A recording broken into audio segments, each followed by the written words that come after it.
The University of Illinois Urbana-Champaign is a global leader in both engineering and business.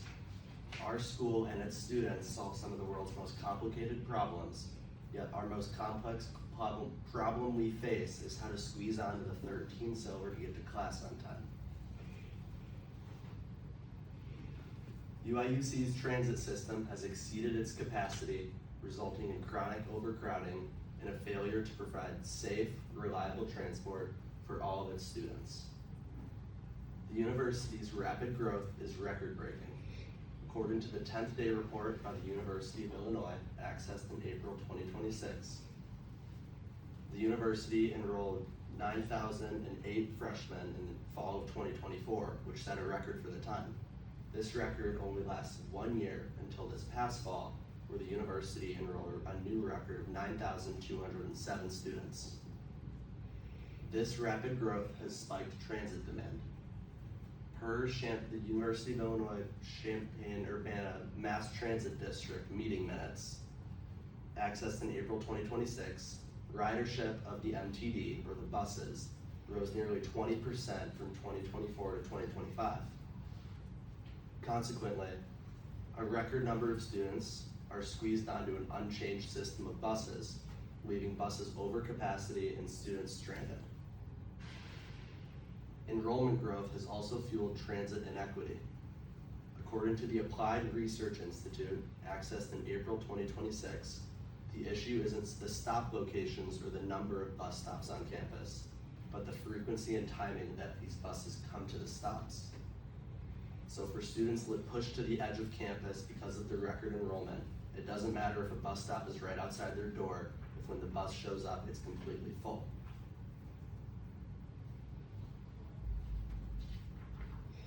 Here is a figure from the Applied Research Institute, accessed in April 2026, that's essentially a heat map of the accessibility of campus using the Champaign buses. So as you can see, for a normal 9 to 5, it's darker red, which means it's more accessible. But for us students, whether we're at Granger or studying late at night somewhere else, it's harder to rely on the bus system when this campus is less accessible. Now, how can we bridge the gap between our record population and the failing infrastructure? To mitigate the effects of the increased population here on campus, we must increase the frequency of the bus stops. This increased frequency can be achieved by expanding the driver workforce. Now, per the CU Citizen Access, accessed in April 2026, the MTD is investing in recruitment and retention in order to properly staff the buses. An increasing frequency is the only way to break the bottleneck that is the lower frequency of buses.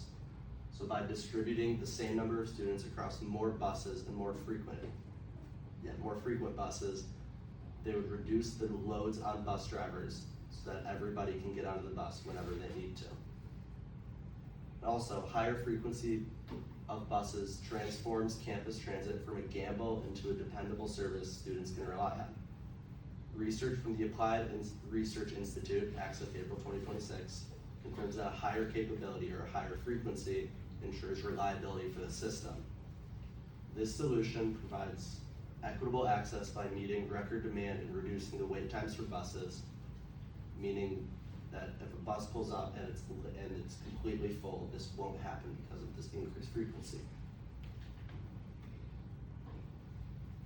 Now, while this solution seems difficult to implement, recent actions make these hurdles clearable.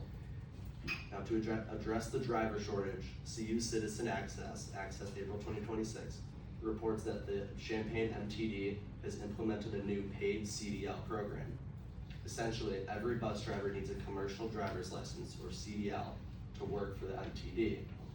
And before, this was a big barrier of entry, because these workers would have to practice on their own dime. But now the MTD pays for this training on the clock, so that there's essentially no barriers for entry.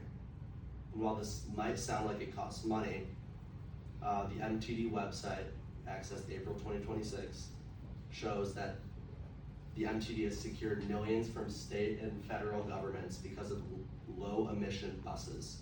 So now they don't rely on the local budget of the townies. They can take this money from the state instead, so that this paid CDL program is easier to implement. Yeah. Now, imagine that you've gotten out of your class at Lincoln Hall a little later than usual, and you only have 5 minutes to spare to get all the way up to the engineering quad. With the proposed solution, you can confidently walk to the bus stop knowing that you'll make your next class on time. Now, I want all of you guys to pull your phones out for me, and then go to your contacts, whatever app that may be. So I abbreviated it on the screenshot for my phone, but just create a new contact called Champaign Buses CU MTD is what I have, and then add this phone number over here. It's 217-384-8188. And so if you guys ever face an issue with the bus system, you can call this line. It goes straight to their service operator, and it also records your call and where you're at, so that they can collect data and people can lobby the government in order to hopefully use this solution.